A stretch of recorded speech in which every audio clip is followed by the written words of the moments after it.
The Everlasting Man by G.K. Chesterton. Chapter 5 of Book 2.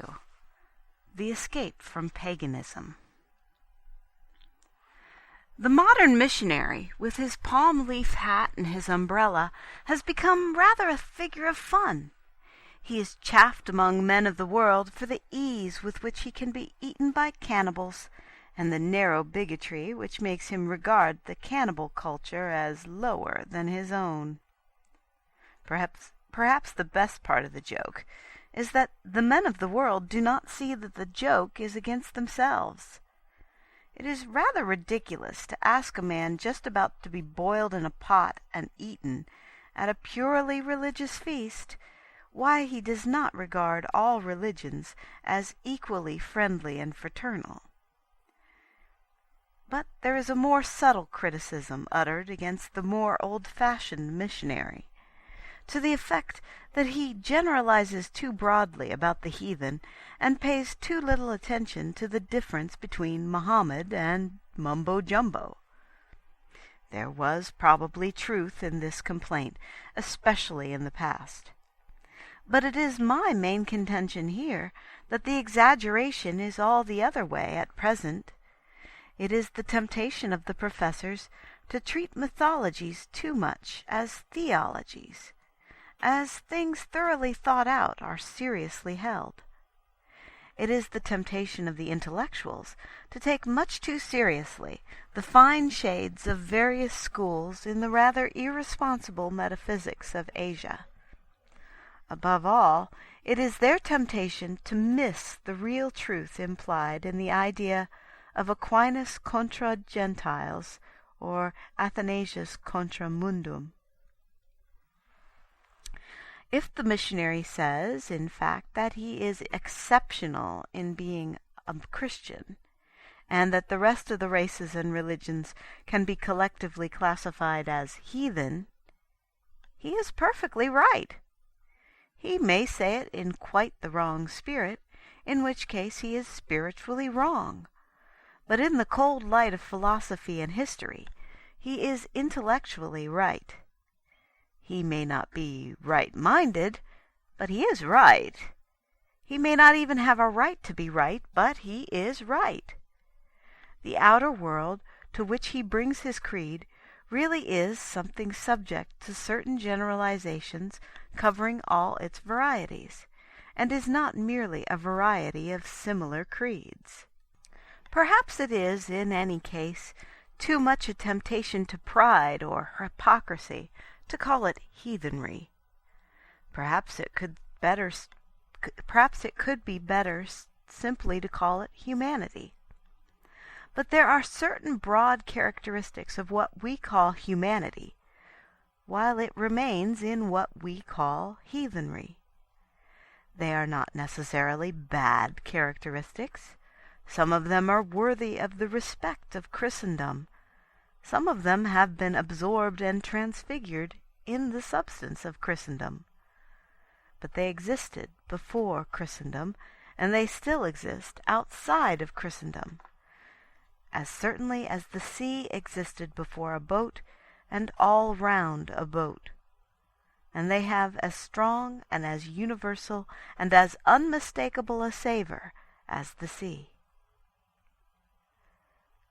For instance, all real scholars who have studied the Greek and Roman culture say one thing about it.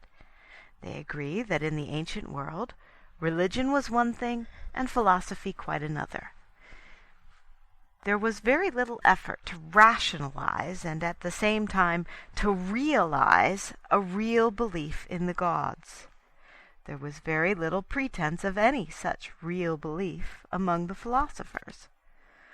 But neither had the passion or perhaps the power to persecute the other, save in particular and peculiar cases. And neither the philosopher in his school nor the priest in his temple seems ever to have seriously contemplated his own concept as covering the world. A priest sacrificing to Artemis in Calydon did not seem to think that people would some day sacrifice to her instead of to Isis beyond the sea. A sage following the vegetarian rule of the Neo-Pythagoreans did not seem to think it would universally prevail and exclude the methods of Epictetus or Epicurus. We may call this liberality if we like. I am not dealing with an argument, but describing an atmosphere. All this, I say, is admitted by all scholars, but what neither the learned nor the unlearned have fully realized, perhaps, is that this description is really an exact description of all non-Christian civilization today, and especially of the great civilizations of the East. Eastern paganism really is much more all of a piece, just as ancient paganism was much more all of a piece than the modern critics admit. It is a many-colored Persian carpet, as the other was a varied and tessellated Roman pavement. But the one real crack right across that pavement came from the earthquake of the crucifixion. The modern European seeking his religion in Asia is reading his religion into Asia. Religion there is something different. It is both more and less. He is like a man mapping out the sea as land, marking waves as mountains, not understanding the nature of its peculiar permanence. It is perfectly true that Asia has its own dignity and poetry and high civilization. But it is not in the least true that Asia has its own definite dominions of moral government, where all loyalty is conceived in terms of morality, as when we say that Ireland is Catholic or that New England was Puritan. The map is not marked out in religions in our sense of churches. The state of mind is far more subtle, more relative, more secretive, more varied and changing, like the colors of the snake. The Moslem is the nearest approach to a militant Christian, and that is precisely because he is a much nearer approach to an envoy from Western civilization. The Moslem in the heart of Asia almost stands for the soul of Europe. And as he stands between them and Europe in the matter of space, so he stands between them and Christianity in the matter of time. In that sense, the Moslems in Asia are merely like the Nestorians in Asia. Islam, historically speaking, is the greatest of the Eastern heresies. It owed something to the quite isolated and unique individuality of Israel, but it owed more to Byzantium and the theological enthusiasm of Christendom. It owed something even to the Crusades. It owed nothing whatever to Asia. It owed nothing to the atmosphere of the ancient and traditional world of Asia, with its immemorial etiquette and its bottomless or bewildering philosophies. All that ancient and actual Asia felt the entrance of Islam as something foreign and Western and warlike, piercing it like a spear. Even where we might trace in dotted lines the domains of Asian religions, we should probably be reading into them something dogmatical and ethical belonging to our own religion. It is as if a European, ignorant of the American atmosphere, were to suppose that each state was a separate and sovereign state, as patriotic as France or Poland, or that when a Yankee referred fondly to his hometown, he meant that he had no other nation, like a citizen of ancient Athens or Rome. As he would be reading a particular sort of loyalty into America, so we are reading a particular sort of loyalty into Asia. There are loyalties of other kinds, but not what men in the West mean by being a believer, by trying to be a Christian, by being a good Protestant or a practicing Catholic. In the intellectual world, it means something far more vague and varied by doubts and speculations. In the moral world, it means something far more loose and drifting. A professor of Persian at one of our great universities, so passionate a partisan of the East as practically to profess a contempt for the West, said to a friend of mine, "You will never understand Oriental religions, because you always conceive religion as connected to ethics. This kind really has nothing to do with ethics." We have most of us known some masters of the higher wisdom, some pilgrims upon the path to power, some Eastern esoteric saints and seers, who had really nothing to do with ethics.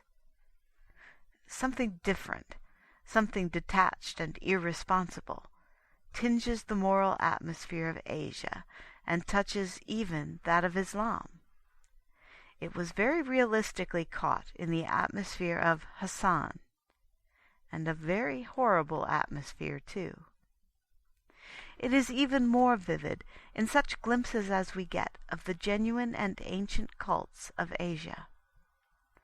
Deeper than the depths of metaphysics, far down in the abysses of mystical meditations, under all that solemn universe of spiritual things, is a secret, an intangible and a terrible levity.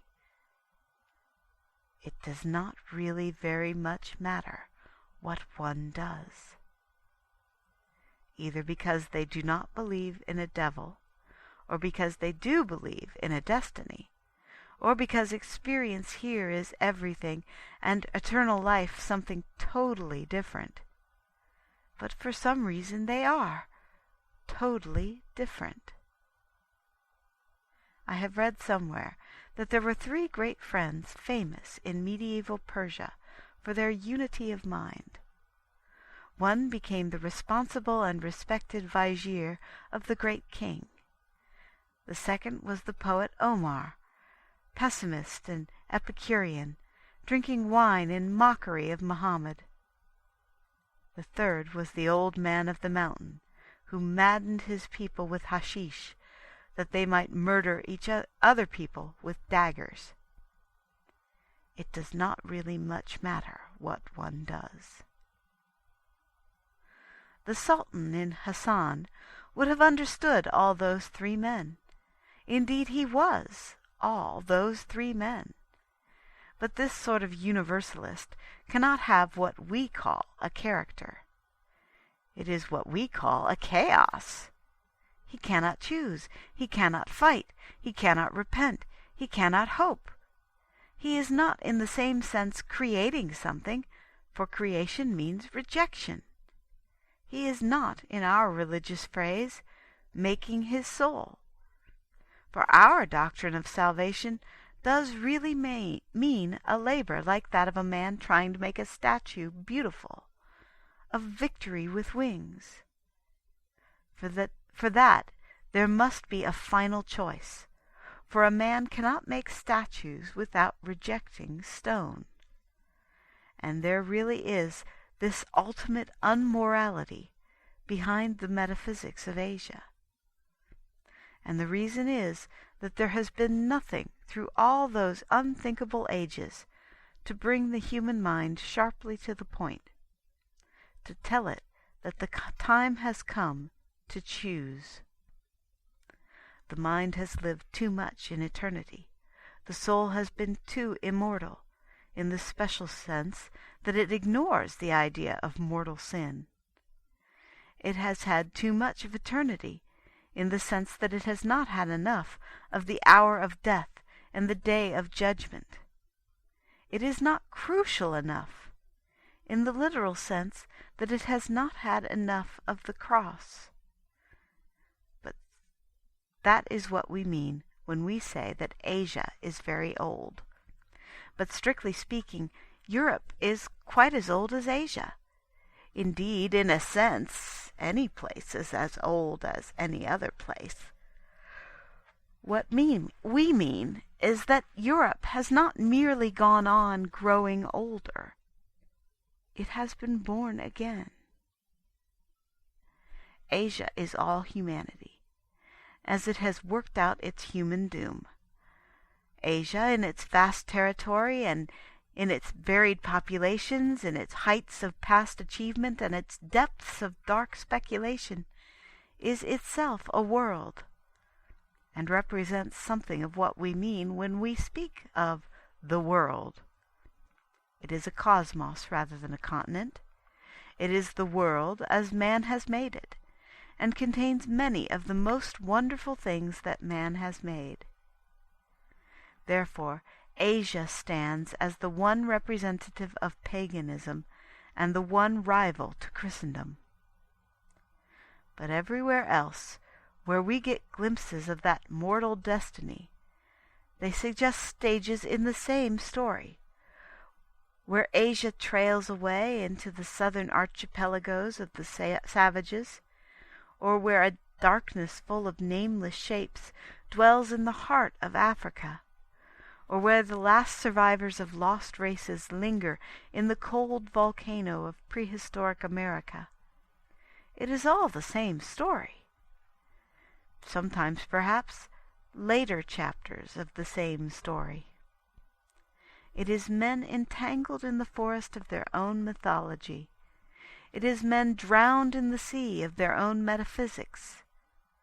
Polytheists have grown weary of the wildest of fictions. Monotheists have grown weary of the most wonderful of truths. Diabolists here and there have such a hatred of heaven and earth that they have tried to take refuge in hell. It is the fall of man, and it is exactly that fall that was being felt by our own fathers at the first moment of the Roman decline. We also were going down that side road, down that easy slope, following the magnificent procession of the high civilizations of the world. If the Church had not entered the world then, it seems probable that Europe would be now very much what Asia is now. Something may be allowed for a real difference of race and environment, visible in the ancient as in the modern world. But after all, we talk about the changeless East very largely because it has not suffered the great change. Paganism in its last phase showed considerable signs of becoming equally changeless. This would mean that new schools or sects of philosophy would not arise, as new schools did arise in antiquity and do arise in Asia. It does not mean that there would be no real mystics or visionaries, as there were mystics in antiquity and are mystics in Asia. It does not mean that there would be no social codes, as there were codes in antiquity and are codes in Asia. It does not mean that there could not be good men or happy lives, for God has given all men a conscience, and conscience can give all men a kind of peace. But it does mean that the tone and proportion of all these things, and especially the proportion of good and evil things, would be in the unchanged West what they are in the changeless East. And nobody who looks at that changeless East honestly and with a real sympathy can believe that there is anything there remotely resembling the challenge and revolution of the faith. In short, if classical paganism had lingered until now, a number of things might well have lingered with it, and they would look very like what we call the religions of the East. There would still be Pythagoreans teaching reincarnation, as there are still Hindus teaching reincarnation. There would still be Stoics making a religion out of reason and virtue, as there are still Confucians making a religion out of reason and virtue. There would still be Neoplatonists studying transcendental truths, the meaning of which was mysterious to other people and disputed even amongst themselves. As the Buddhists still study a transcendentalism mysterious to others and disputed among themselves. There would still be intelligent Apollonians apparently worshipping the sun god, but explaining that they were worshipping the divine principle, just as there are still intelligent Parsees apparently worshipping the sun, but explaining that they are worshipping the deity. There would still be wild Dionysians dancing on the mountain, as there are still wild dervishes dancing in the desert. There would still be crowds of people attending the popular feasts of the gods, in pagan Europe as in pagan Asia. There would still be crowds of gods, local and other, for them to worship. And there would still be a great many more people who worshipped them than people who believed in them. Finally, there would still be a very large number of people who did worship gods and did believe in gods, and who believed in gods and worshipped gods simply because they were demons. There would still be Levantines secretly sacrificing to Moloch, as there are still thugs secretly sacrificing to Kali. There would still be a great deal of magic, and a great deal of it would be black magic. There would still be a considerable admiration of Seneca and a considerable imitation of Nero, just as the exalted epigrams of Confucius could coexist with the tortures of China. And over all that tangled forest of traditions, growing wild or withering, would brood the broad silence of a singular and even nameless mood. But the nearest name of it is nothing. All these things, good and bad, would have an indescribable air of being too old to die.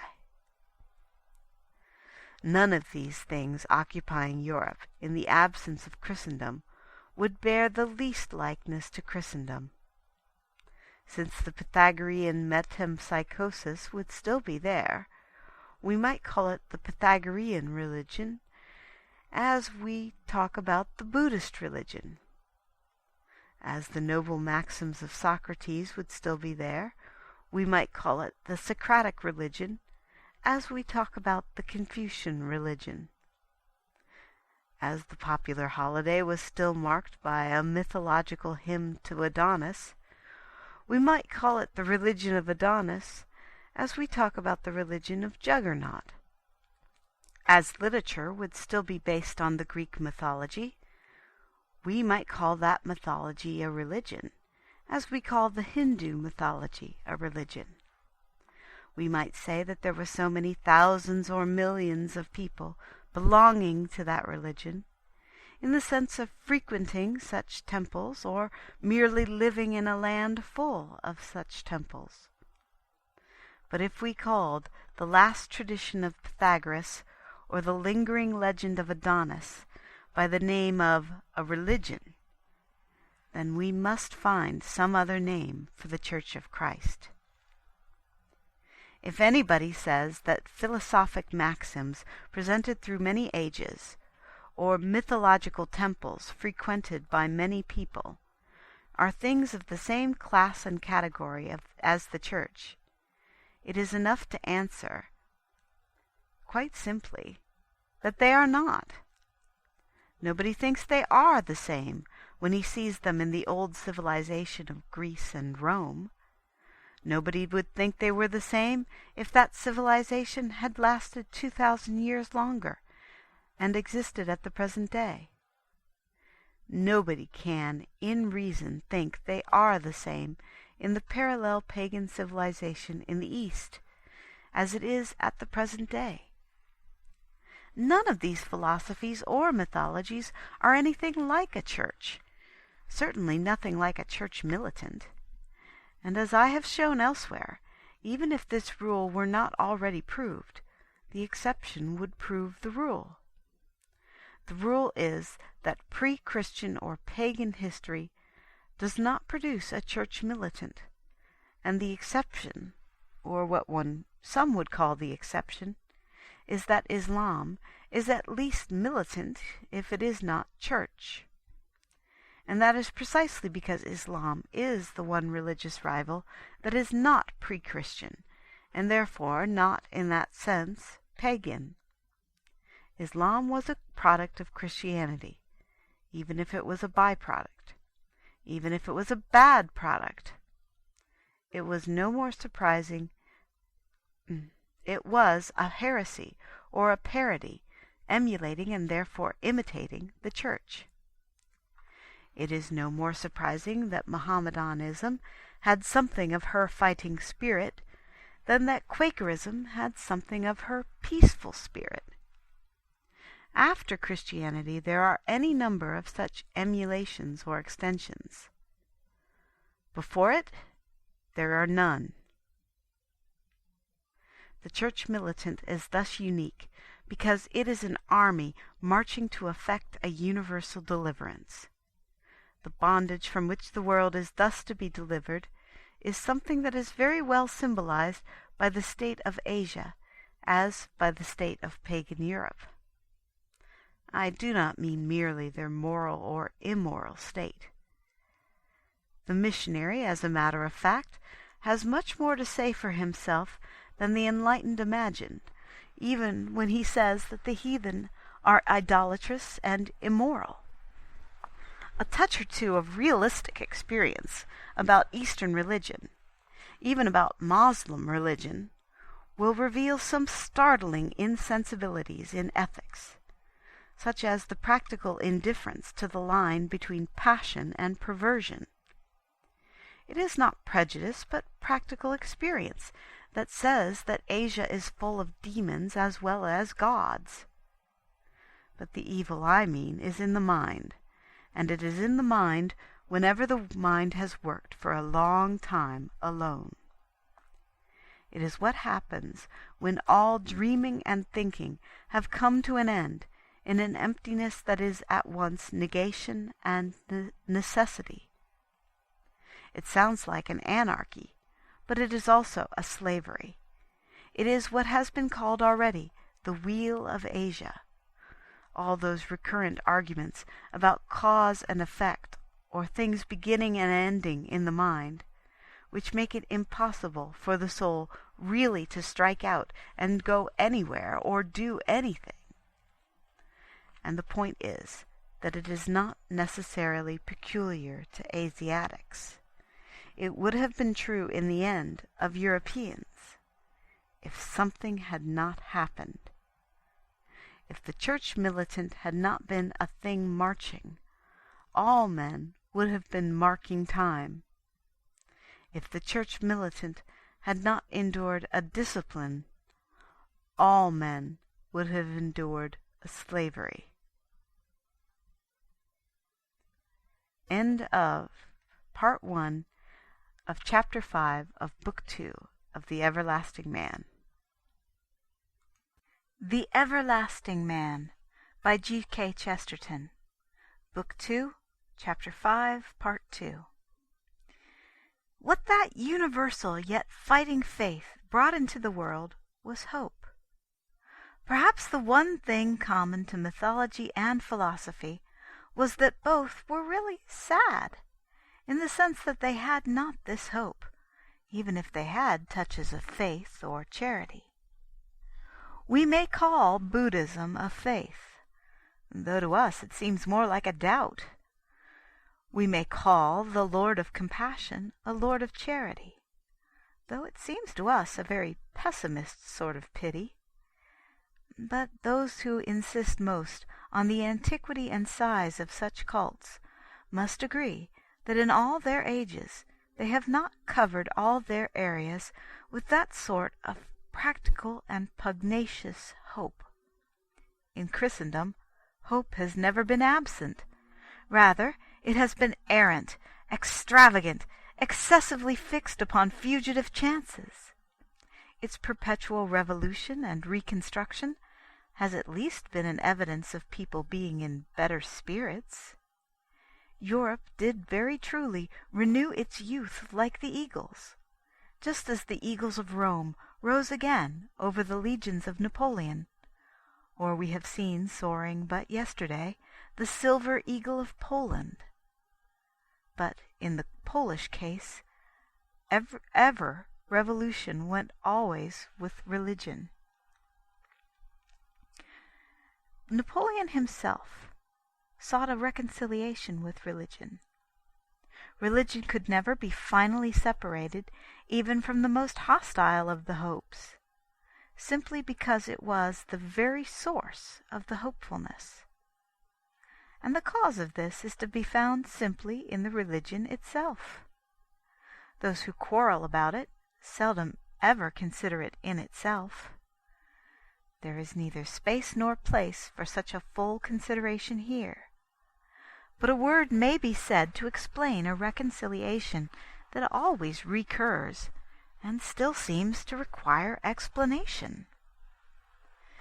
There will be no end to the weary debates about liberalizing theology until people face the fact that the only liberal part of it is really the dogmatic part. If dogma is incredible, it is because it is incredibly liberal. If it is irrational, it can only be in giving us more assurance of freedom than is justified by reason. The obvious example is that essential form of freedom which we call free will.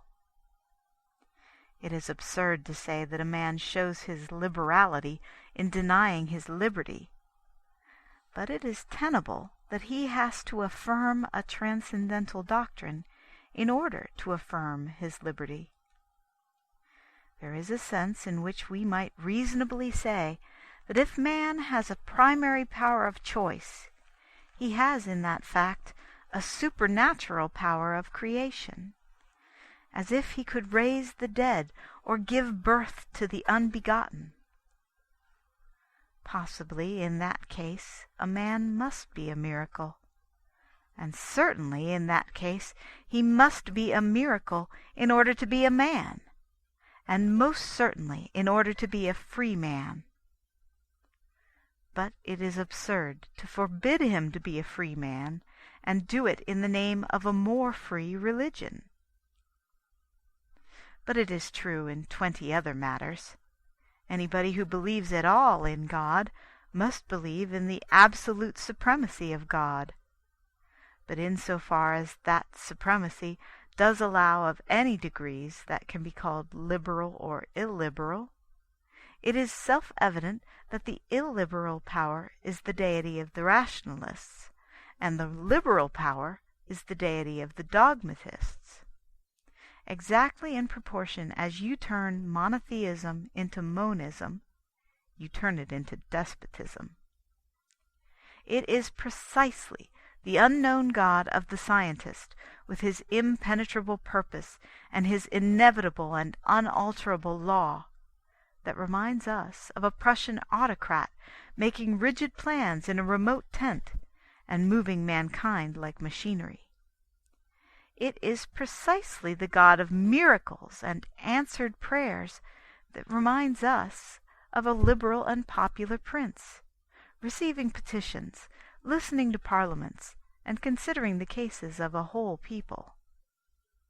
I am not now arguing the rationality of this conception in other respects.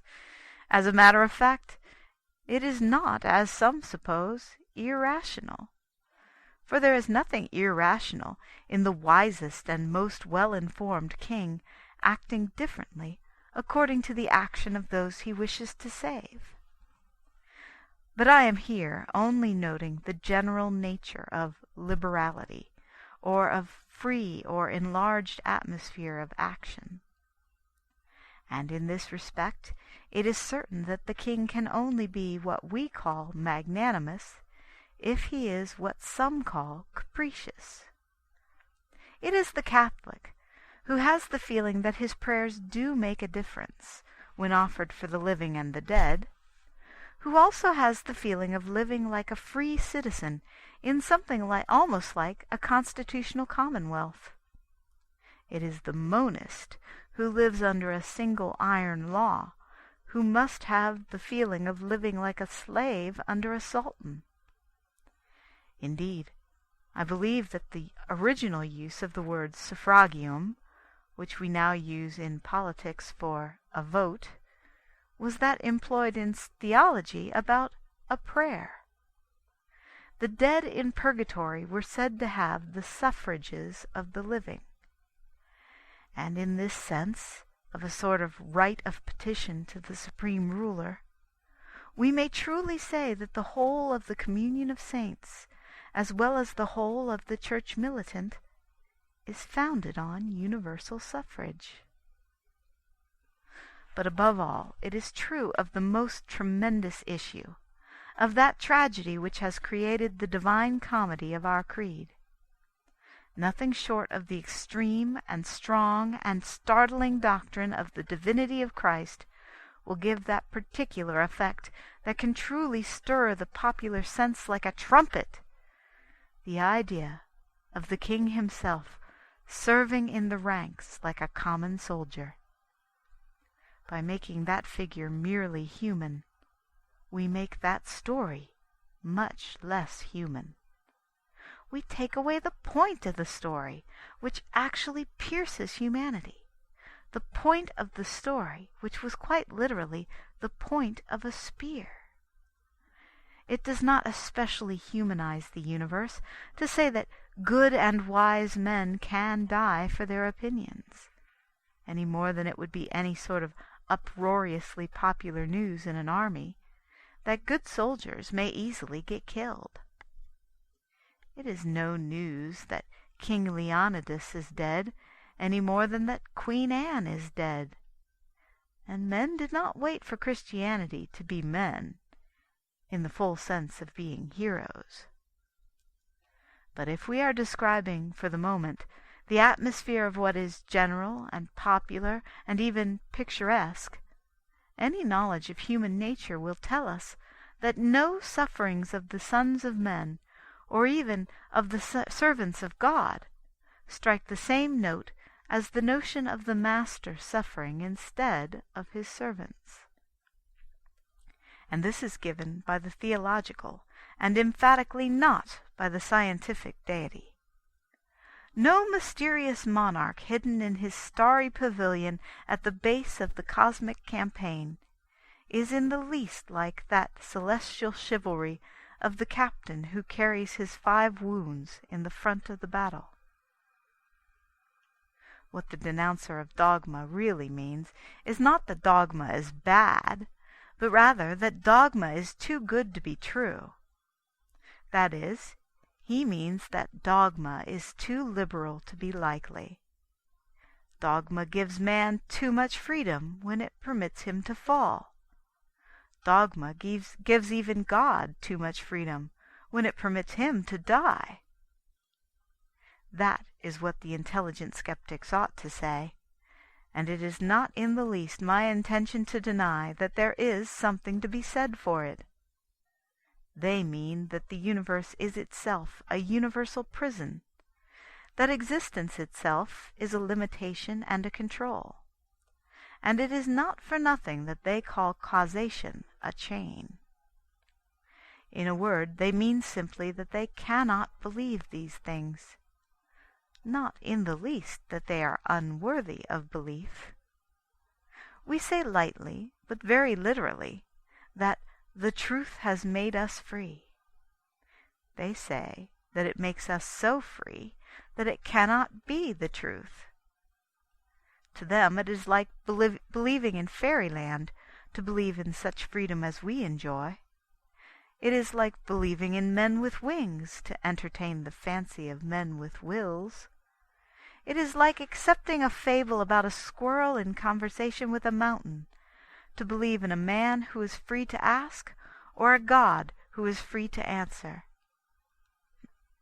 This is a manly and a rational negation, for which I, for one, shall always show respect. But I decline to show any respect for those who first of all clip the wings and cage the squirrel, rivet the chains and refuse the freedom, close all the doors of the cosmic prison on us with a clang of eternal iron, tell us that our emancipation is a dream and our dungeon a necessity, and then calmly turn around and tell us that they have a more liberal thought. But I decline to show any respect for those who first of all clip the wings and cage the squirrel, rivet the chains and refuse the freedom, close all the doors of the cosmic prison on us with a clang of eternal iron, tell us that our emancipation is a dream and our dungeon a necessity, and then calmly turn round and tell us they have a freer thought and a more liberal theology. The moral of all this is an old one, that religion is revelation. In other words, it is a vision, and a vision received by faith. But it is a vision of reality. The faith consists in a conviction of its reality. That, for example, is the difference between a vision and a daydream. And that is the difference between religion and mythology. That is the difference between faith and all that fancy work, quite human and more or less healthy, which we considered under the head of mythology. There is something in the reasonable use of the very word vision that implies two things about it. First, that it comes very rarely, possibly that it comes only once, that it becomes once and for all. A daydream may come every day. A daydream may be different every day. It is something more than the difference between telling ghost stories and meeting a ghost.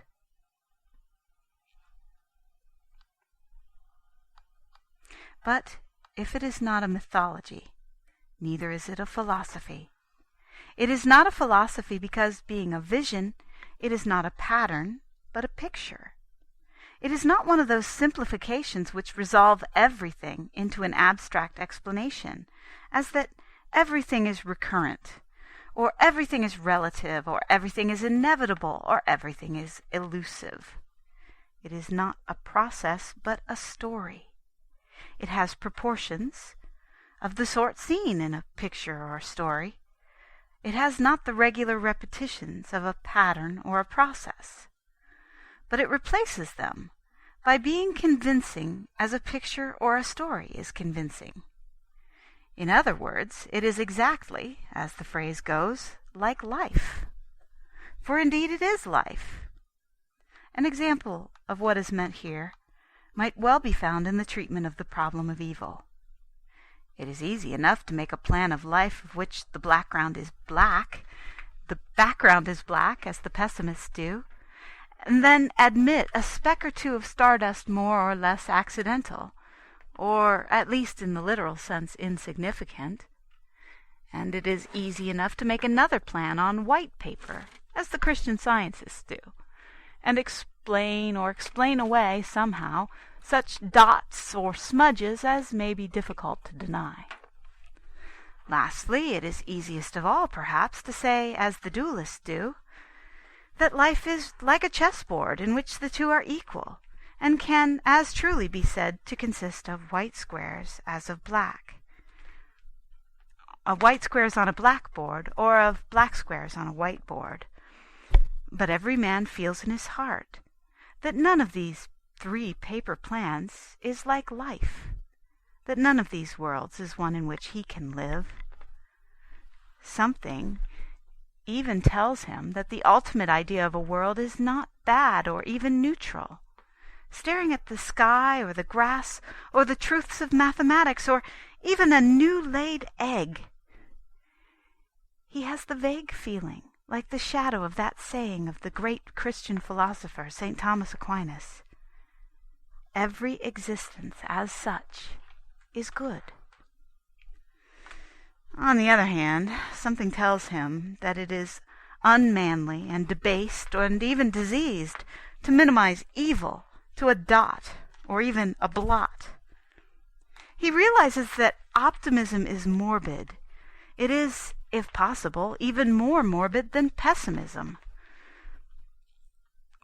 These vague but healthy feelings, if he followed them out, would result in the idea that evil is in some way an exception, but an enormous exception, and ultimately that evil is an invasion, or yet more truly, a rebellion.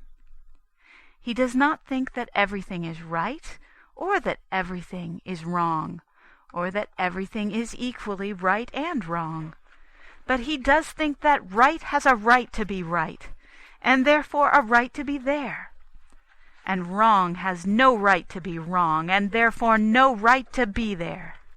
It is the prince of the world, but it is also a usurper.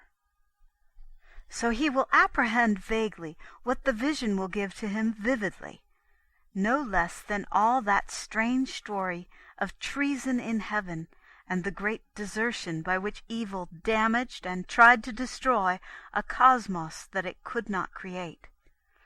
It is a very strange story, and its proportions and its lines and colors are as arbitrary and absolute as the artistic composition of a picture. It is a vision which we do in fact symbolize in pictures by titanic limbs and passionate tints of plumage, all that abysmal vision of falling stars and the peacock panoplies of the night. But that strange story has one small advantage over the diagrams. It is like life. Another example might be found, not in the problem of evil, but in what is called the problem of progress. One of the ablest agnostics of the age once asked me whether I thought mankind grew better or grew worse, or remained the same. He was confident that the alternative covered all possibilities. He did not see that it only covered patterns and not pictures, processes and not stories. I asked him whether he thought that Mr. Smith of Golders Green got better or worse or remained exactly the same between the ages of 30 and 40. It then seemed to dawn on him that it would rather depend on Mr. Smith and how he chose to go on. It never occurred to him that it might depend on how mankind chose to go on, and that its course was not a straight line or an upward or downward curve, but a track like that of a man across a valley, going where he liked and stopping where he chose, going into a church or falling down into a ditch. The life of man is a story, an adventure story, and in our vision the same is true even of the story of God. The Catholic faith is the reconciliation, because it is the realization both of mythology and philosophy. It is a story, and in that sense one of 100 stories. Only it is a true story. It is a philosophy, and in that sense one of 100 philosophies. Only it is a philosophy that is like life. But above all, it is a reconciliation, because it is something that can only be called the philosophy of stories. That normal narrative instinct which produced all the fairy tales is something that is neglected by all the philosophies, except one. The faith is the justification of that popular instinct, the finding of a philosophy for it, or the analysis of the philosophy in it. Exactly as a man in an adventure story has to pass various tests to save his life, so the man in this philosophy has to pass several tests and save his soul. In both there is an idea of free will operating under conditions of design. In other words, there is an aim, and it is the business of a man to aim at it. We therefore watch to see whether he will hit it.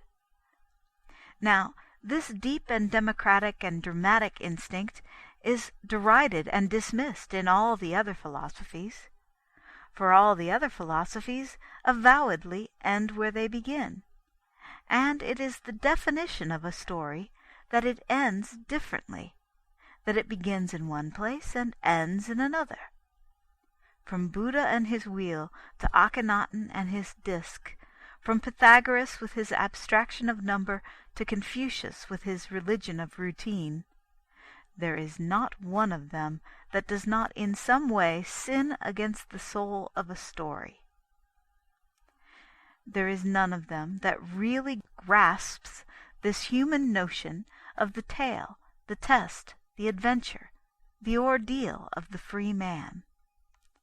Each of them starves the storytelling instinct, so to speak, and does something to spoil human life considered as a romance, whether by fatalism, pessimist or optimist, and that destiny that is the death of adventure, or by indifference, and that detachment that is the death of drama, or by a fundamental skepticism that is the death of drama, or by a fundamental skepticism that dissolves the actors into atoms, or by a materialistic limitation blocking the vista of moral consequences, or a mechanical recurrence making even moral tests monotonous, or a bottomless relativity making even practical tests insecure. There is such a thing as a human story, and there is such a thing as the divine story, which is also a human story.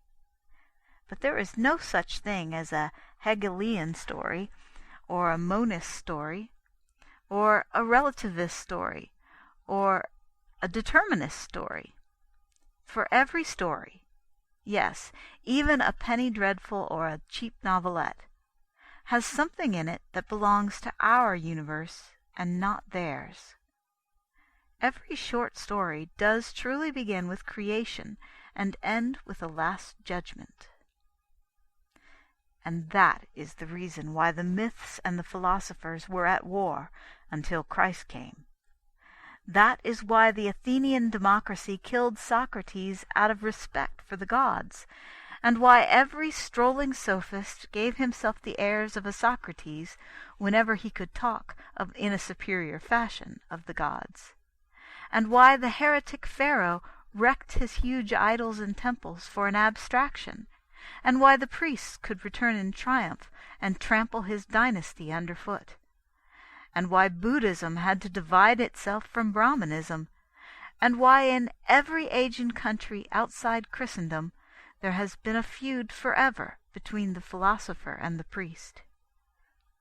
It is easy enough to say that the philosopher is generally the more rational.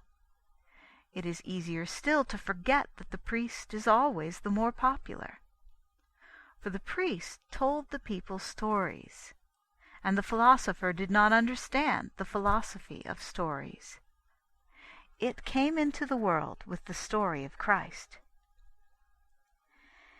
And this is why it had to be a revelation or a vision given from above.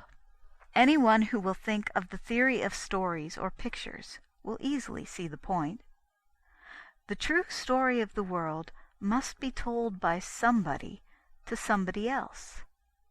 By the very nature of a story, it cannot be left to occur to anybody.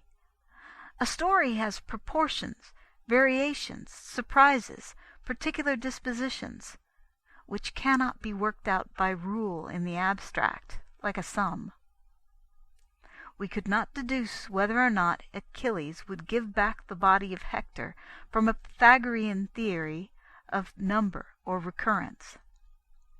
And we could not infer for ourselves in what way the world would get back the body of Christ, merely from being told that all things go round and round upon the wheel of Buddha.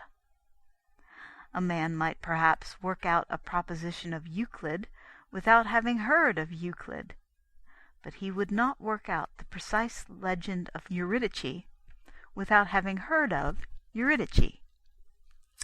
At any rate, he would not be certain how the story would end, and whether Orpheus was ultimately defeated.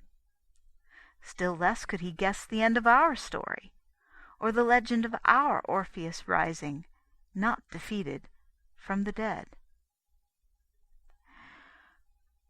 To sum up, the sanity of the world was restored, and the soul of man offered salvation by something which did indeed satisfy the two warring tendencies of the past, which had never been satisfied in full, and most certainly never satisfied together. It met the mythological search for romance by being a story, and the philosophical search for truth by being a true story. That is why the ideal figure had to be a historical character, as nobody had ever felt Adonis or Pan to be a historical character. But that is also why the historical character had to be the ideal figure, and even fulfill many of the functions given to these other ideal figures. Why he was at once the sacrifice and the feast, why he could be shown under the emblems of the growing vine or the rising sun. The more deeply we think of the matter, the more we shall conclude that if there be indeed a God, his creation could hardly have reached any other culmination than this granting of a real romance to the world. Otherwise, the two sides of the human mind could never have touched at all, and the brain of man would have remained cloven and double, one lobe of it dreaming impossible dreams, and the other repeating invariable calculations. The picture-makers would have remained forever painting the portrait of nobody. The sages would have remained forever adding up numerals that came to nothing. It was that abyss that nothing but an incarnation could cover, a divine embodiment of our dreams. And he stands above that chasm, whose name is more than priest, and older even than Christendom. Pontifex Maximus, the mightiest maker of a bridge. But even with that, we return to the more specially Christian symbol in the same tradition, the perfect pattern of the keys. This is a historical and not a theological outline, and it is not my duty here to defend in detail that theology, but merely to point out that it could not even be justified in design without being justified in detail, like a key. Beyond the broad suggestion of this chapter, I attempt no apologetic about why the creed should be accepted. But in answer to the historical query of why it was accepted and is accepted, I answer for millions of others in my reply. Because it fits the lock. Because it is like life. It is one among many stories, only it happens to be a true story. It is one among many philosophies, only it happens to be the truth. We accept it, and the ground is solid under our feet, and the road is open before us. It does not imprison us in a dream of destiny or a consciousness of the universal delusion. It opens to us not only incredible heavens, but what seems to some an equally incredible earth, and makes it credible. This is the sort of truth that is hard to explain, because it is a fact. But it is a fact to which we can call witnesses. We are Christians and Catholics, not because we worship a key, but because we have passed a door, and felt the wind that is the trumpet of liberty blow over the land of the living.